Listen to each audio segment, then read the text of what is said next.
yeah, they'll go take the other triangular third, right? And then taking this one instead. Yeah, what do you think about this? I immediately get sent back to Ruins of Saras, believe it or not, which I think is the right map. But in the beginning of Legacy of the Void, there was a 4-player map, and Zerg was like realizing they could be really aggressive because they got this unit called a Ravager. And they were just like, I'll just expand towards my opponent, you know, as opposed to the past 7 years of StarCraft where I have to expand away because I'm going to be all-inning them anyways. And that's kind of what I think of whenever I see a Zerg player take a forward base that's not specifically like a rich Vespene, right? Or minerals that are gold. And certainly what I think of when I see a Elazer, because I think we're already going to go ahead and talk about how a Elazer has an aptitude for aggression. And on top of that, he's going to be reinforcing a bit faster from at least one of his bases on this map.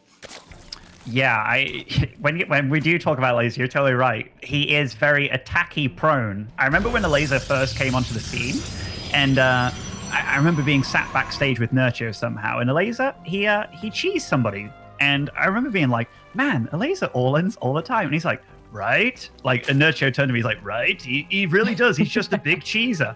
And then he went on for a 5-minute rant about how Elazer, all he does is all-in people. But, I mean, Elazer, he is much more than that. Like, Vanya now kind of reminds me of Elazer when he first came on the scene. Like, lots of attacks, very good at it, but also very good macro-based style.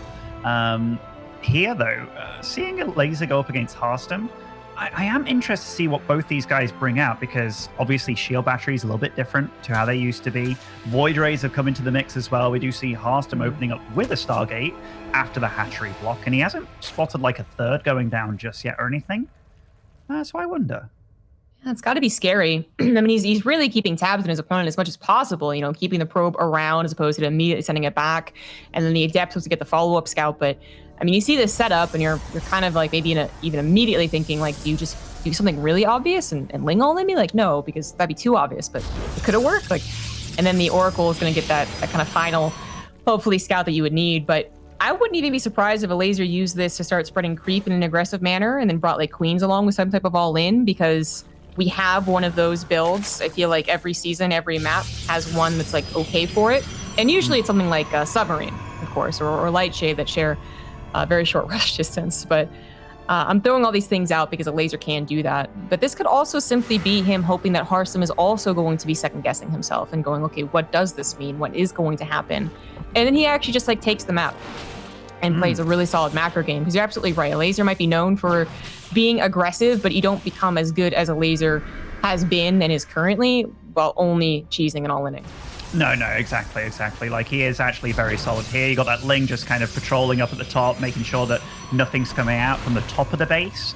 Another sort of air unit, be it like just trying to count what's actually coming out of the Protoss space. But yeah, Harstem has to be careful because these guys know each other, and that's one thing that we cannot forget. Not only do they know each other, they practice against each other a lot. So we might be seeing these guys do something that they're thinking that the other player may not be too familiar with, and just trying to like not only playing to their image, but playing against their image. Like this game, this series in particular, might be full of mind games.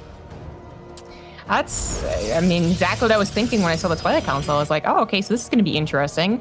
Usually after that Stargate, especially with like a decently timed third base, we expect earlier gases in the natural. They're only just now finishing. We expect that Robo maybe first, and then Forge and Twilight Council for charge and +1. But no, he's going into 3 base after Stargate with Resonating Glaives as the follow-up, and that could be a very big surprise for Elazer.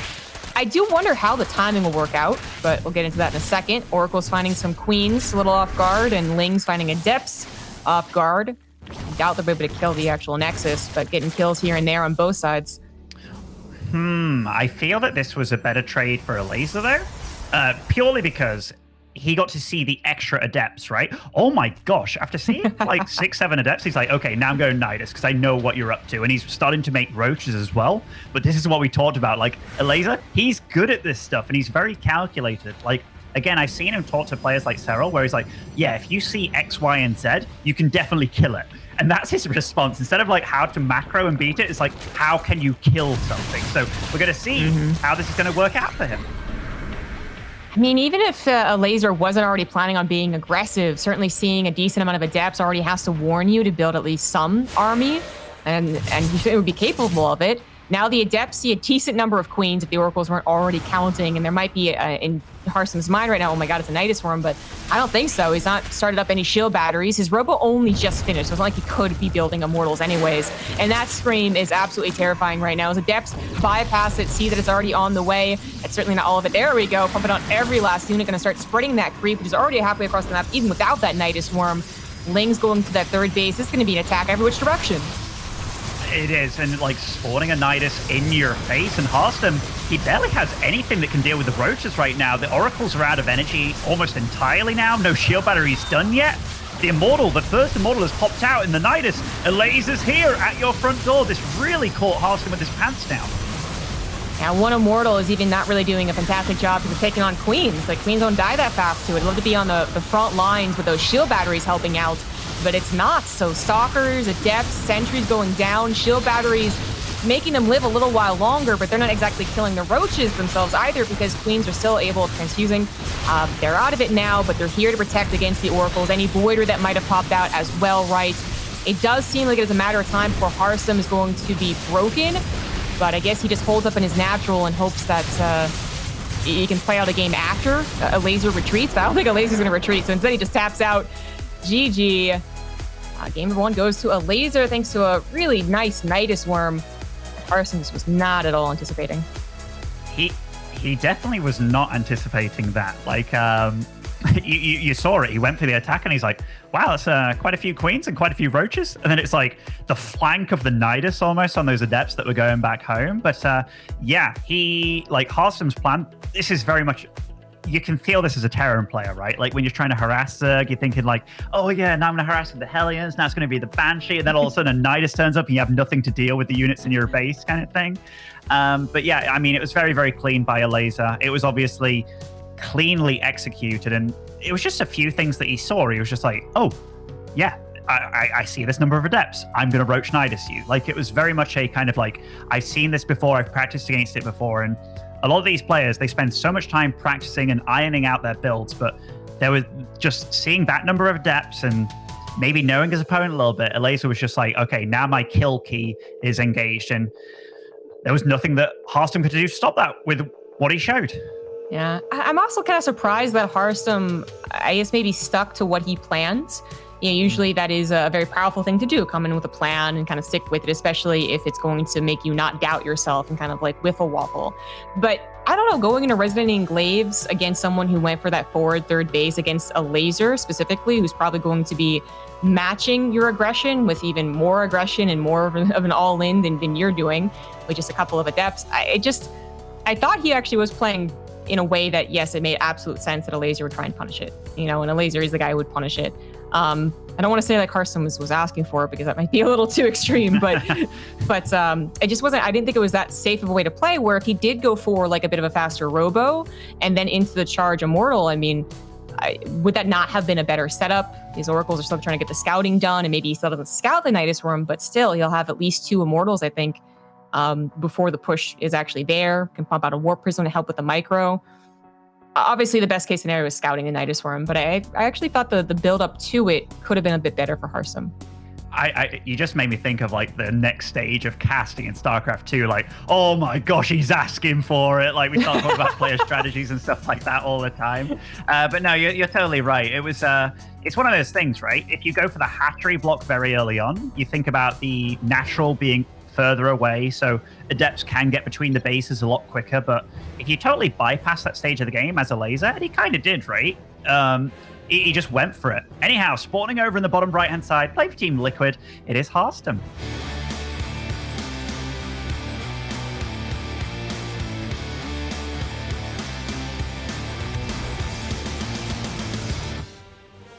In the top left, as the red Zerg for Team Agol, he is Elazer.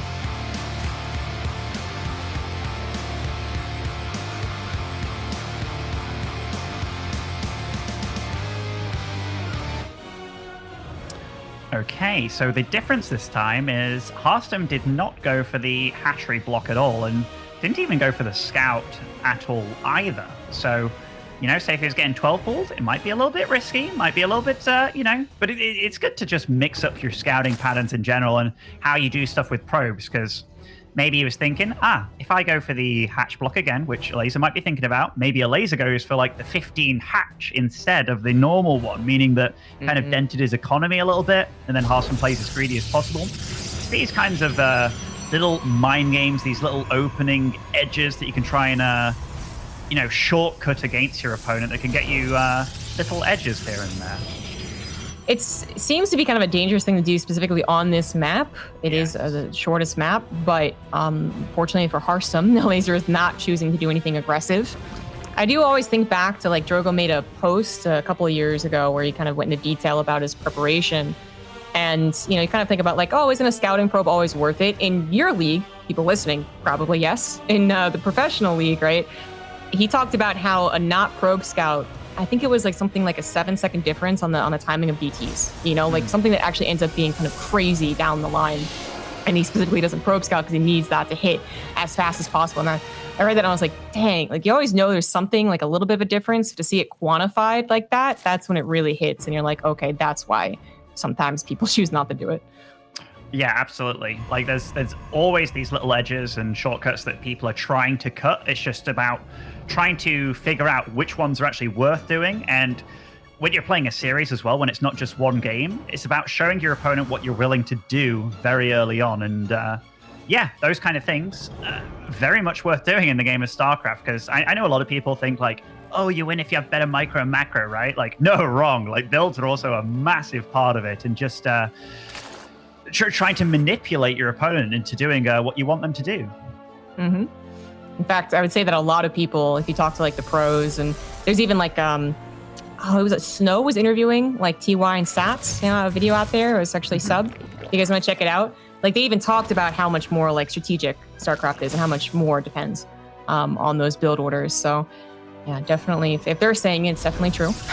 And you see already, I guess, that slight difference with the probe scout as we were talking about, but then we'll see if something else changes along the same lines. Like Harstem could maybe just go into what is, I would say, more typical from the Stargate follow-up.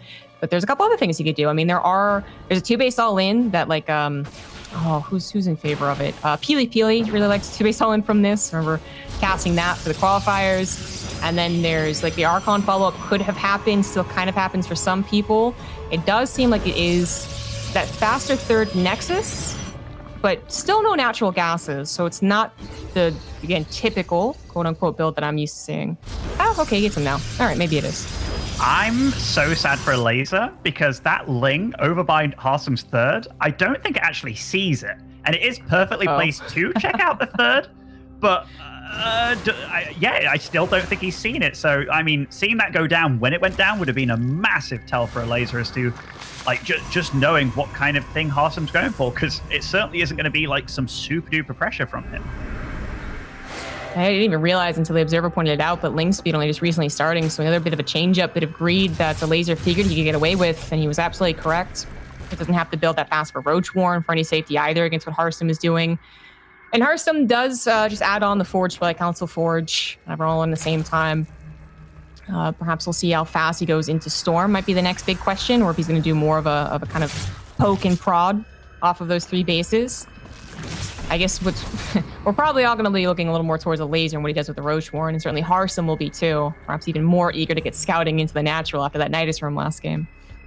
Yeah, and having dying to a build like that, and how often do you play against Nidus Worms anymore? I know a year ago it'd been like a lot, but nowadays it's not like the thing that you run into all the time.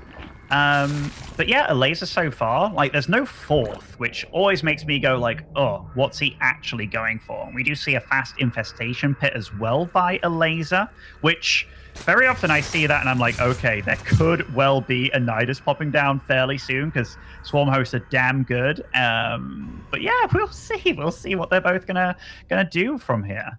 I mean, on 3 bases, 4th base only just not coming down, I would have 100% said Swarm host the Nidus Worm. It's like the Sith, right? There's Master and there's an Apprentice. There's an Infestation Pit and there's a Nidus Worm. But without that Nidus Worm, I mean, I guess it probably still is Swarm hosts.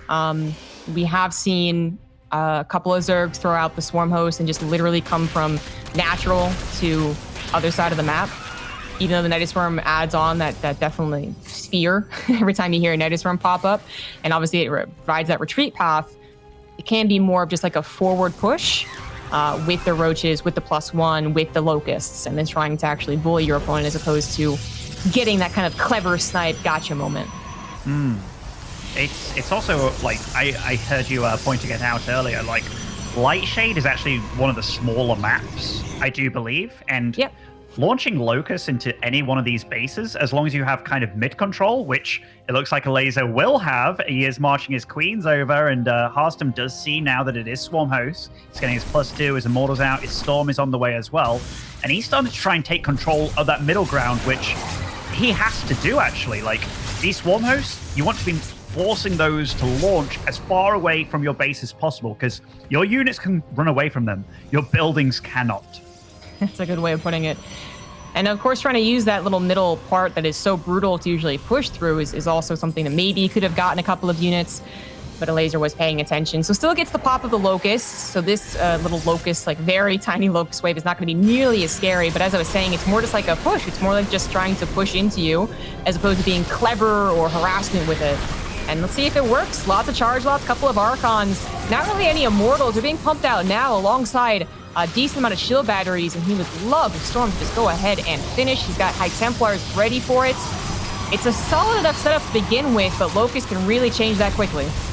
It feels like Elazer's just got quite a lot. That is a nice, juicy Storm, though, and the Archon does survive as well with, like, one shield there. Can't believe it's still alive, dealing damage, but Harstem's holding so far, and that was a big wave that just kind of, well, didn't really get that much done.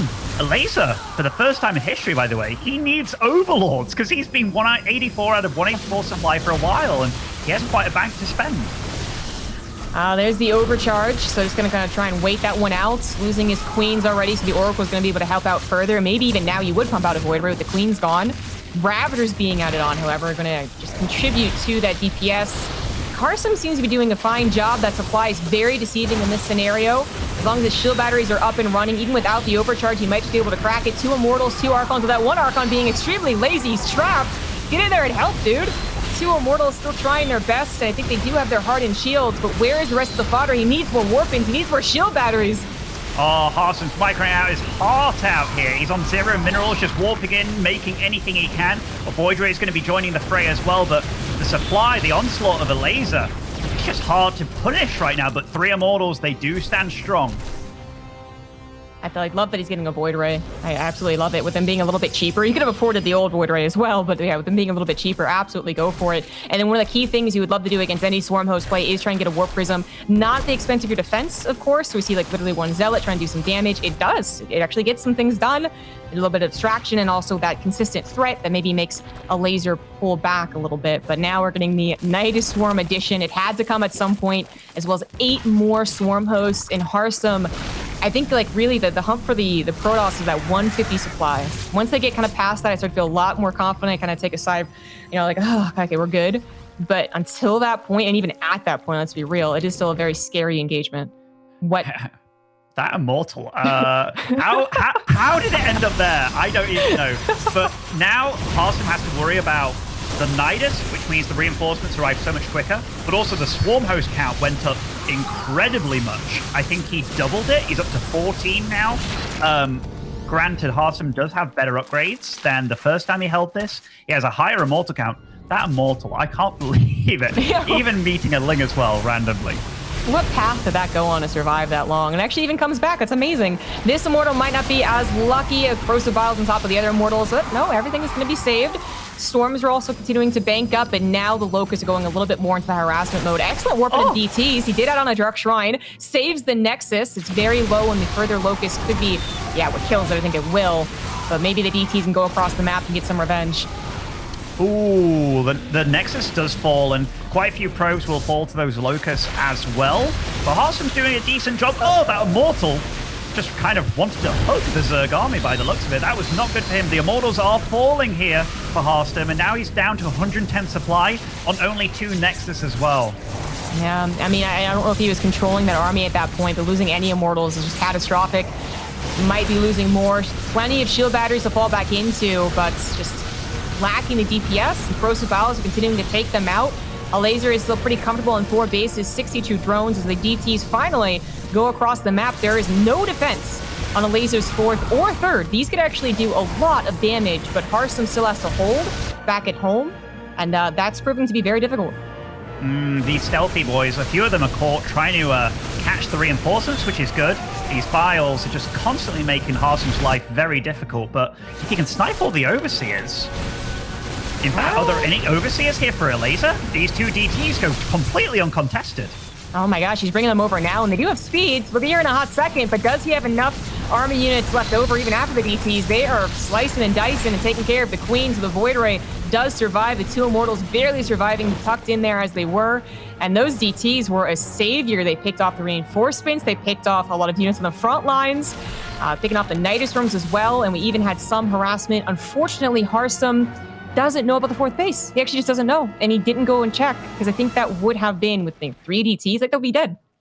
Yeah, certainly would. I mean, like Harstem, he does survive, and that was a really nice hold by him, realizing that there isn't an Overseer available, because he sniped them all with the Void Rays, and then boom, he managed to survive. But it's one of those things, what's he surviving with? Because I mean, after getting your natural Nexus blown apart here, and he's going to be against still a 180 supply Elazer. And look, he's got so many swarm hosts just launching locusts at the top here. Is this Nexus going to die as well? It looks like it. That is so much damage. Yeah, it's going to be a tap out.